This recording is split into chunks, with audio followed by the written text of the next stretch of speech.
Everyone welcome back to my channel. My dear students, देखिए आज की इस वीडियो में हम बात करेंगे कि यदि आपको ऐसे वाक्य बनाने हो, ऐसे सेंटेंसेस जैसे यहाँ आसपास कोई किताब है, जैसे हमने यहाँ पे किताब रखा है तो किताब नाउन होता है इसलिए यहाँ पे नाउन रख दिया है कि जैसे यहाँ आसपास कोई, उसके बाद नाउन ही यूज़ करना है। तो यहाँ पे जैसे कि हमने पूछा कि यहाँ आसपास कोई किताब है, तो ऐसे वाक्य हम कैसे बनाएंगे, इसका रूल क्या होगा इस वीडियो में हम जानेंगे। आइए सबसे पहले यहाँ पे देख लेते हैं कि ये जो हिंदी हमने क्यों लिखी है। तो ये देखिए, यहाँ आसपास के लिए हम वर्ड यूज़ करते हैं अराउंड हेयर, ठीक है। तो आपको ये समझ आना चाहिए कि यहाँ आसपास के लिए आप क्या बोलेंगे, अराउंड हेयर। कोई के लिए यूज़ होता है एनी, क्या यूज़ होता है, एनी। उसके बाद नाउन का मतलब यहाँ पे जो भी आप इस ऐसे वाक्य, ऐसे सेंटेंसेस बनाएंगे तो जो भी यहाँ पे रखेंगे एनी के बाद वो नाउन होगा।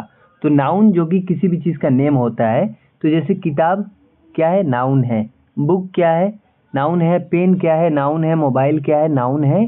शॉप नाउन है, ठीक है। कॉलेज नाउन है। सारी चीज़ें जो नाम से जानी जाती है, ऑल आर नाउन, ठीक है। तो ये नाउन हो जाएगा। उसके बाद है के लिए जो इंग्लिश आता है, ये आप जानते हो कि इज होता है, जो कि इज एक ऑक्सिलरी वर्ब है। तो है के लिए हम इज का यूज़ करते हैं। क्लियर हो गया। तो ये चीज़ें आपने यहाँ पे वर्ड सीखा। अब रूल देखिए, रूल क्या कहता है कि जब आपको ऐसे सेंटेंस बनाने हो कि आपको ये पूछना हो कि यहाँ कोई किताब है, आसपास कोई किताब है, यहाँ आसपास कोई मॉल है, यहाँ आसपास कोई कॉलेज है, ऐसे वाक्य बनाने हो तो आपकी शुरुआत होगी इज देयर से। किससे, इज देयर एनी। ये याद कीजिए, is there any, is there any, is there any. उसके बाद जिस चीज़ के बारे में पूछ रहे हैं वो नाउन आपको यहाँ पर रखना है, ठीक है। और आसपास ऐसे वाक्य ही बना रहे हैं हम, तो आसपास के लिए हम यहाँ पर अराउंड हेयर लास्ट में यूज़ करेंगे। तो अब हम तोड़ के देखें तो इज देयर कंपलसरी हो गया, आपको बोलना होगा। नाउन चेंज होता रहेगा सिर्फ, बाकी आसपास के लिए फिर आपको अराउंड हेयर लास्ट में देना होगा।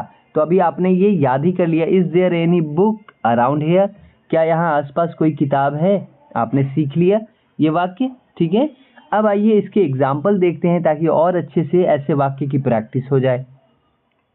तो यहाँ पर देखिए, हम वाक्य देखते हैं। जैसे पहला है, यहाँ आसपास कोई रेस्टोरेंट है। तो यहाँ आसपास कोई रेस्टोरेंट है, ये वाक्य क्या है, एक सवालिया है, मतलब क्वेश्चन किया जा रहा है कि क्या यहाँ आसपास कोई रेस्टोरेंट है। आप किसी से पूछ रहे हैं, है ना।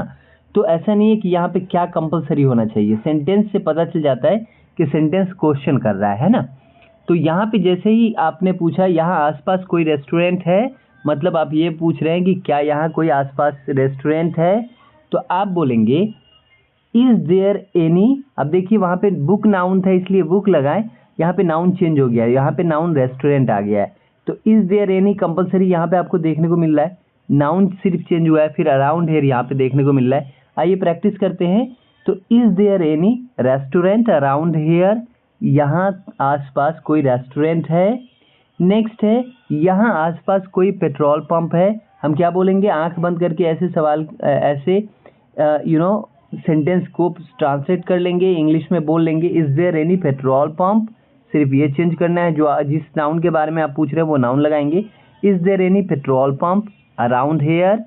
उसके बाद देखिए, यहाँ आसपास कोई पार्क है, सिंपली बोलेंगे is there any park around here, is there any park around here, यहाँ आसपास कोई पार्क है।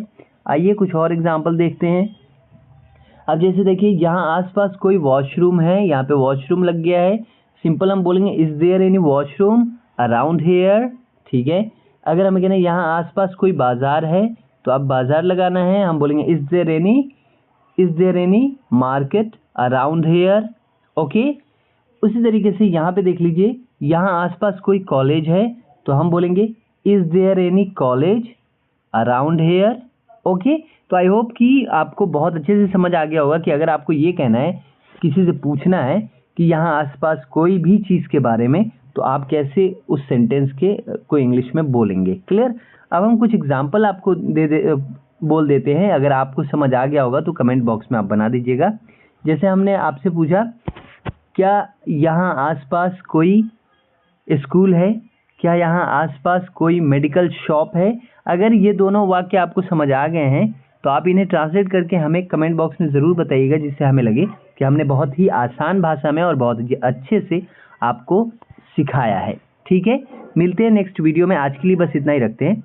नेक्स्ट वीडियो में मिलते हैं नई टॉपिक के साथ। और आपसे एक छोटा सा रिक्वेस्ट ये है कि अगर आप नए हैं तो हमारे चैनल को अभी सब्सक्राइब कीजिए, बेल आइकन को दबाइए, वीडियो को शेयर ज़रूर कीजिए और एक लाइक ज़रूर कीजिएगा। ठीक है, तो आज के लिए बस इतना ही। Thanks for watching.